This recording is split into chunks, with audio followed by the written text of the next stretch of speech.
Hello, everyone, and welcome to some more horrific news.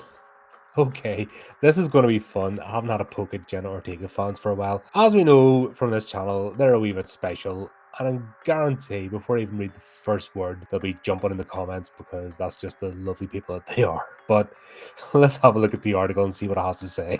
Wednesday Season 2 needs to drop the YA tropes. Wednesday Season 2 should focus on character development and avoid YA tropes like love triangles and school dances. A more mature, grown-up series can be achieved by emphasizing academics, friendships, and a scarier tone. Eliminating voiceovers and having Wednesday behave maturely without being overly sarcastic will help the show feel more adult. Okay, I take it this author doesn't understand Jenna Ortega fans. Most of them aren't adult, and the ones that are adult babies. Like, you're talking about low tier examples of human beings who hide behind avatars and randomly comment even without even watching. Here's the thing: they'll jump in the comment section. They'll not even watch the video, so they've no context. They're just like, "Rah, my Jenna, you attack my Jenna," rah, rah, rah, rah," and they just go off on one. Massive amounts of projection. So I don't think that this show would be able to do this because most of their fan base would blow a gasket because, like I said, they're low rent. Oh well, let's read it and have a laugh. It's nice to see somebody with a bit of hope of yeah, they're going to grow up someday. Yeah, they've got functioning brain cells. Yeah, we can tell how this video's going to go. Netflix's series Wednesday is an entertaining look at what would happen if the iconic Addams Family character attended a boarding school for unique students. But the show has more YA tropes than it should. After premiering in November 2022, the series starring Jenna Ortega became incredibly popular, which led to a season 2 renewal. While there are going to be some new characters who will likely shake things up and create tension, fans are also curious about how Wednesday's character will evolve. Wednesday Season 2 needs to move beyond the love triangle of Season 1, and the spotlight should be on Wednesday's personal development, not on her love life. In general, Wednesday Season 2 needs to feel more grown up. Here's how the second season can present a more mature Wednesday and feel like a more adult season, and feel like a more adult series. Good luck.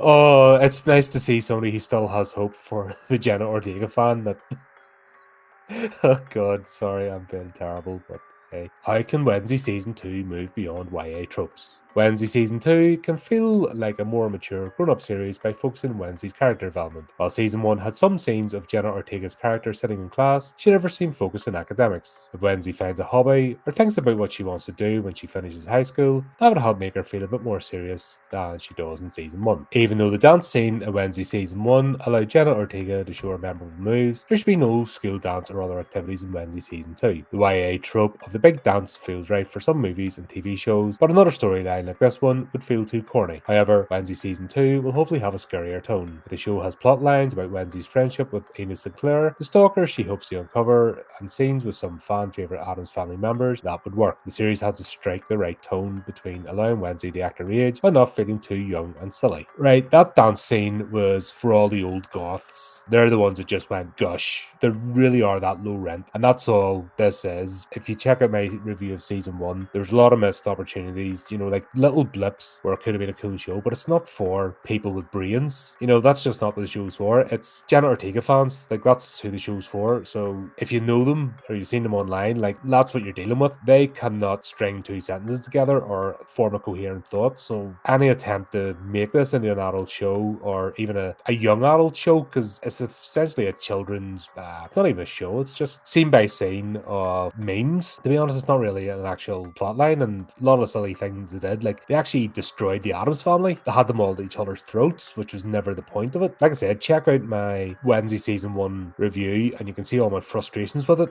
From someone who first got into the Addams Family through the movies and then found the show later on because I'm not an American, so it wasn't a thing on my radar. I'm no interest in watching Season 2. You know what I mean? I switched off. The show's not for me. It's not even for functioning adults or functioning human beings. It's for Jenna Ortega fans. So take of that what you will. Wednesday Season 2 should also get rid of the voiceovers. While this is not a trope that is specific to young adult novels, TV shows and books, it can feel cheesy, and it might be overdone if used again. It'd be possible to show Wednesday in full investigative mode without using voiceovers. In the Season 1 finale, A Murder of Woes, Wednesday explains what's coming next, and she alludes to the fact that Jenna Ortega's character will find her stalker, she says. Unlike my novel, not every thread has been tied up, not every question answered. Secrets are still lurking in the dark corners of Jericho. Were Laurel Gates and Tyler just pawns in a bigger game? Will today's stalker become tomorrow's nemesis? I know the suspense is killing you.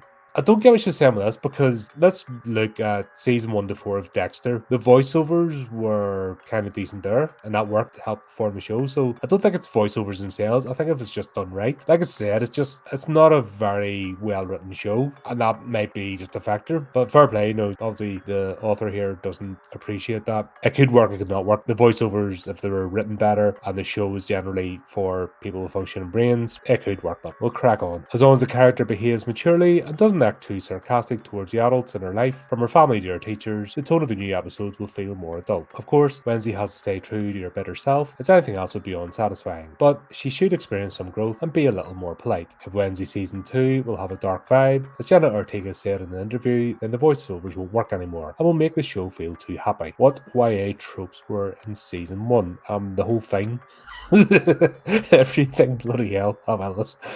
Sorry, I'm jumping in this article too often. I need to just get it done. You know the pitchforks and burning torches are coming for me from the Jenna Ortega mob. So well, they won't even watch this anyway. They'll just jump in and go blah. There were several YA tropes in Wednesday season 1, including the cliques at Nevermore Academy and the secret society involving Javier Thorpe and Bianca Barley. Since Javier isn't returning to Wednesday season 2, there will hopefully be less of a focus on the different social groups at the school. Since Joy Sunday is reprising her role, there should be a storyline featuring Bianca and Wednesday working together on a mystery at large. It feels a little silly to see the cliques at the boarding school, considering that the students are supposed to feel like this is the only place where they feel accepted. Oh dear, somebody doesn't understand nerds. Nerds are the most disjointed, cliquey group of people you'll ever come across, and I am one. Anytime you get a bunch of nerds, you're going to get infighting, you're going to get micro groups with anything. That's just the nature of who they are, so I think she doesn't get it. Anyone who's been around nerds of any description understands this. That's why you have so many subgenres, some subcategories. Look at bloody horror. Look at all the subgenres of horror and the infighting that goes on between this is real horror, that's not real horror, blah blah blah. I'm a real horror fan, you're not a real horror fan. Multiply that by 1,000 and that's nerddom in general. You know, that's just the way it is. All you can do in this world is find individuals that you can twig with, and you mightn't twig with them 100%. You know, you just find people that you can share life's journey with, even if it's for a hobby, an interest, social activity, sometimes friendships, sometimes relationships. You know, that's best you can hope for. Putting all your eggs in one basket, thinking that your fandom or nerddom is your entire existence and that's your clan, is just doomed to failure. Sorry, getting a bit philosophical. Obviously, this is too deep for a Jenna Ortega fan, so skip over this bit and we'll read some more of the article. Wednesday season 1 also featured a love triangle between Javier, Wednesday, and Tyler Galpin. Though Javier's absence means that this love triangle doesn't exist anymore, Wednesday shouldn't go out with Tyler again, and she shouldn't date anyone else. Tyler being the Hyde should remove him as a love interest. There's also the YA trope of a character being an outsider, which might be the only one that would still work in Wednesday season 2. Since this is Wednesday's main personality trait, it wouldn't make sense for her to suddenly feel like she fits in and is part of the crowd.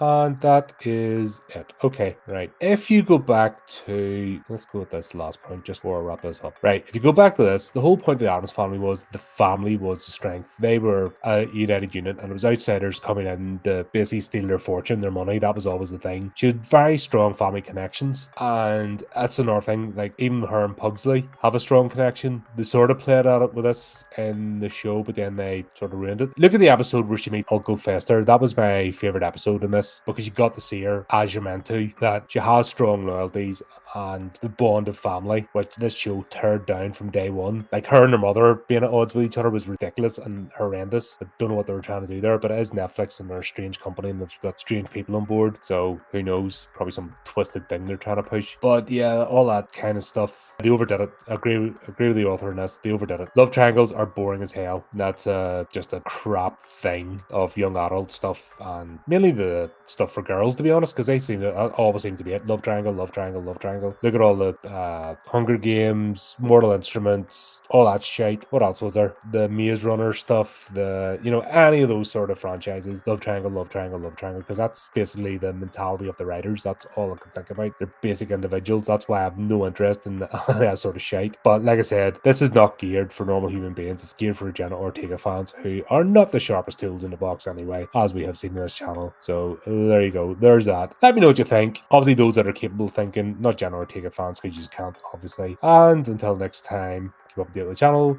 do the type of clicky things, and remember to keep it creepy, keep it horrific.